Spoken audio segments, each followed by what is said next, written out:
Students, welcome all of you in the maths class once again. आज हम start करने जा रहे हैं एक्सरसाइज 14.2 का क्वेश्चन नंबर 4।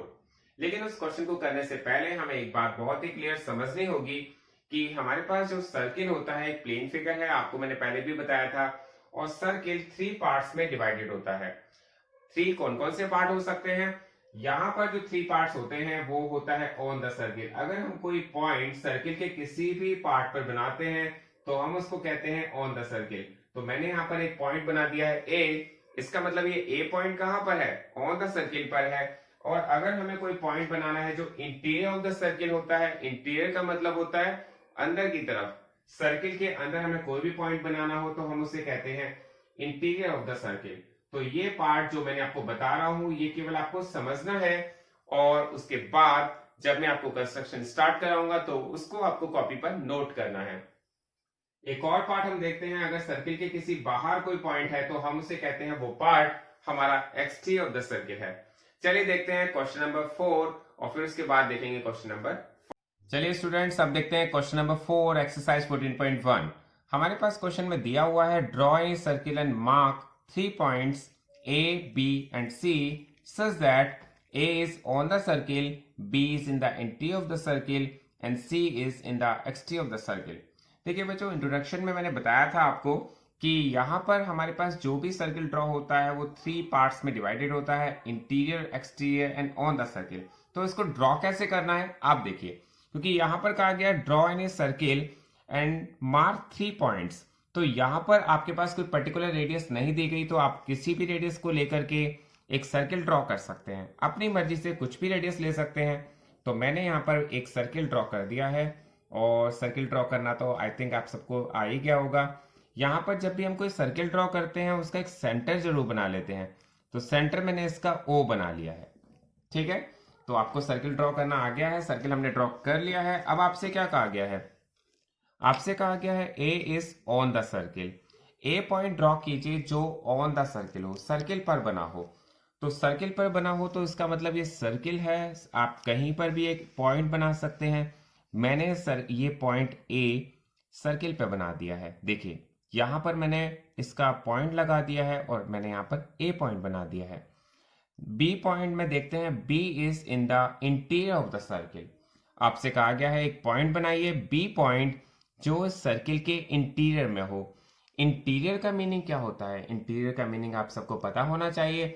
इंटीरियर का मीनिंग होता है अंदर की तरफ। तो सर्किल के अंदर हम कहीं पर भी किसी भी पार्ट में हम इस पॉइंट को बना सकते हैं। ये हमारा B पॉइंट बन गया। अब इसके बाद आपसे कहा है C is in the exterior of the circle. आपको एक C पॉइंट भी ड्रॉ करना है जो इस सर्किल के एक्सटीरियर पार्ट में हो। एक्सटीरियर का मीनिंग होता है कि आपको एक पॉइंट ऐसा ड्रॉ करना है वो सर्किल के बाहर हो। तो ये हमने यहाँ पर कहीं पर भी जहां पर आपका मन करे, इस सर्किल के अंदर नहीं होना चाहिए, सर्किल के एक्सटीरियर पार्ट में होना चाहिए। तो एक्सटीरियर पार्ट में मैंने कहीं भी ड्रॉ कर सकते हैं, मैंने C पॉइंट यहां ड्रॉ कर दिया है। तो ये आपका क्वेश्चन यहाँ पर कंप्लीट हो गया है। हमें क्वेश्चन को बहुत अच्छी तरह से रीड करना है, रीड करके उस क्वेश्चन में क्या दिया गया है उसको समझना है, और बहुत ही नीट एंड क्लीन हमें इसको ड्रॉ करके शो करना है। चलिए बेटा, आप क्वेश्चन नंबर देखते हैं 5। क्वेश्चन नंबर 5 बहुत ही बड़ा लगेगा आपको देखने पर, उसको ऐसा लगेगा ये बहुत टफ क्वेश्चन है। जब आप इस क्वेश्चन को 1 बाय 1, मैंने आपको पहले भी बताया है, क्वेश्चन को आप एक बार पूरा रीड कीजिए, लेकिन फिर 1 लाइन रीड कीजिए, ड्रॉ कीजिए, फिर दूसरी लाइन रीड कीजिए, फिर ड्रॉ कीजिए।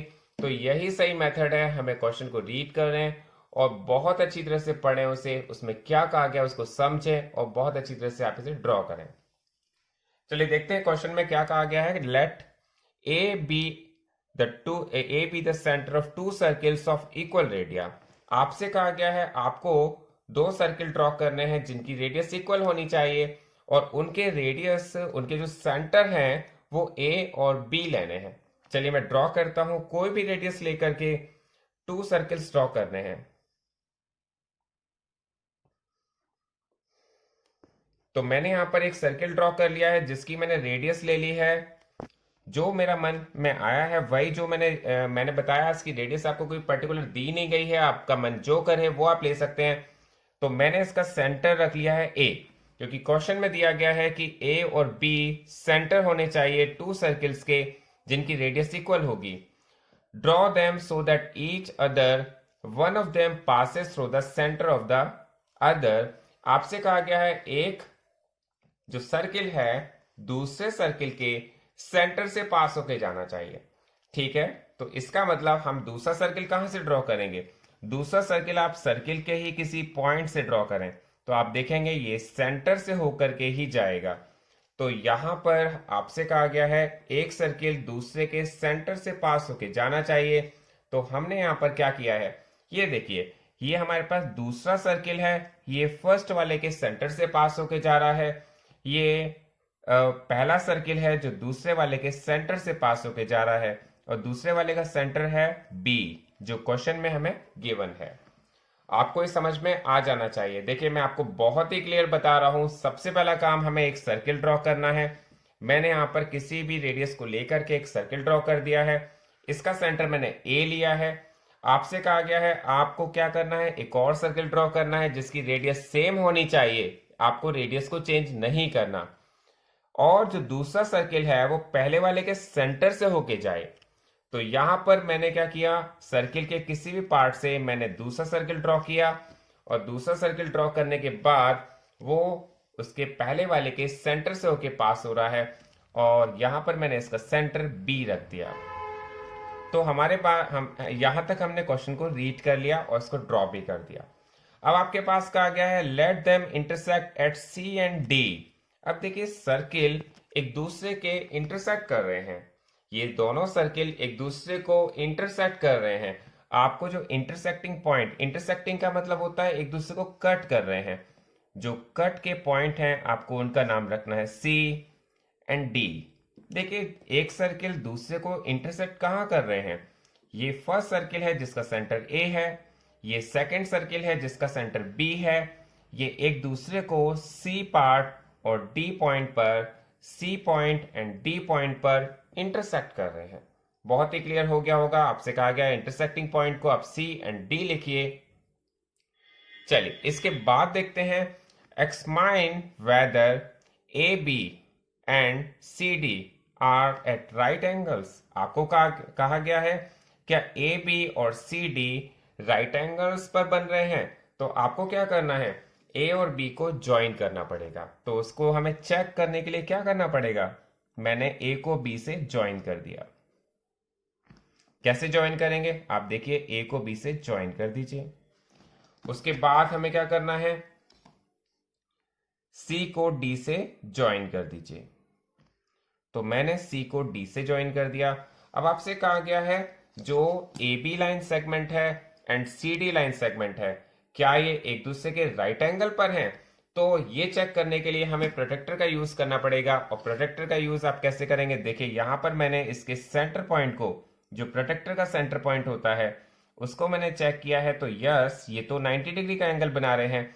और 90 डिग्री का मतलब क्या होता है, आप सबको पता भी होना चाहिए। 90 डिग्री का मतलब होता है एक दूसरे के राइट एंगल पर हैं। हम इन्हें ये भी कह सकते हैं ये लाइन एक दूसरे के परपेंडिकुलर हैं। कौन कौन सी line segment, AB and CD are perpendicular to each other. AB and CD are at right angles to each other. तो ये हमारा क्लियर हो जाना चाहिए। यहां पर हम लिख भी सकते हैं, हम कहेंगे यस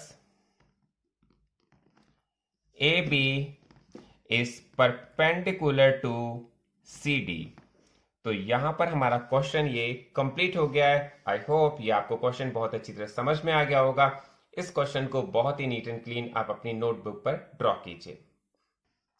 लास्ट में मैं आप सबसे यही कहना चाहूंगा कि आप इस चैनल को सब्सक्राइब करें, लाइक करें, शेयर करें, और अगर कोई नीडी है, किसी को समझना है इस चैप्टर को, तो आप उनके पास जरूर सेंड करें और इस चैनल को सपोर्ट करें। Thanks for watching this video.